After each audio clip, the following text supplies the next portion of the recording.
લઘુકથા ICU.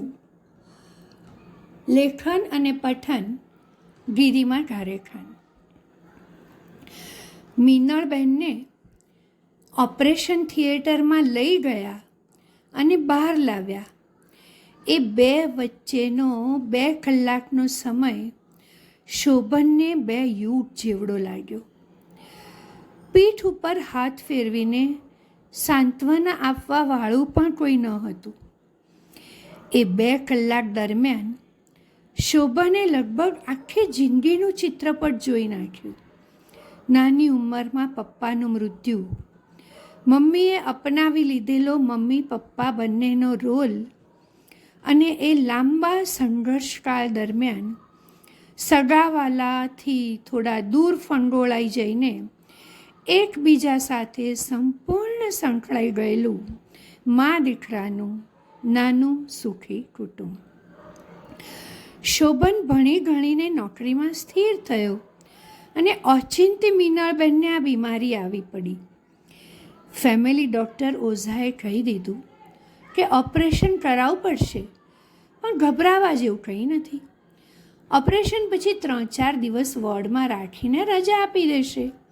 એ દરમિયાન હું પણ એ મોટી હોસ્પિટલમાં આવતો જતો રહીશ. એટલે જ હજુ પૂરેપૂરા ભાનમાં ન આવેલા મીનળબેનને સીધા હોસ્પિટલના સૌથી ઉપરના માળે આવેલા ઇન્ટેન્સિવ કેર યુનિટમાં લઈ ગયા ત્યારે શોભનને ઘણું જ આકરું લાગ્યું. સર્જને કહ્યું, બ્લડ પ્રેશર થોડું ઊંચું છે.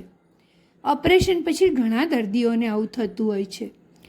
24 કલાકમાં તો બરાબર થઈ જશે અને નીચે વોર્ડમાં લાવી દેવાશે.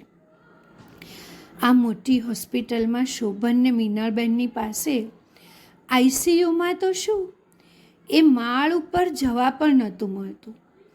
પણ એ તો દિવસ રાત હોસ્પિટલમાં જ બેસી રહેતો હતો. એમ કરતાં કરતાં 5 દિવસ પસાર થઈ ગયા. ડૉક્ટરો એક જ જવાબ આપતા, બ્લડ પ્રેશર નોર્મલ નથી થતું અને બરાબર ન થાય ત્યાં સુધી 24 કલાક મોનિટર કરવા ICUમાં જ રાખવા પડે. ડૉક્ટર ઓઝા મીનળબેન પાસે ICUમાં જાય ત્યારે ક્યારેક શોભન એમના મોબાઈલ મારફતે મમ્મી સાથે વાત કરી લેતો અને દર વખતે એમનું એક જ રટણ રહેતું, મને ICUમાંથી બહાર કઢાવો.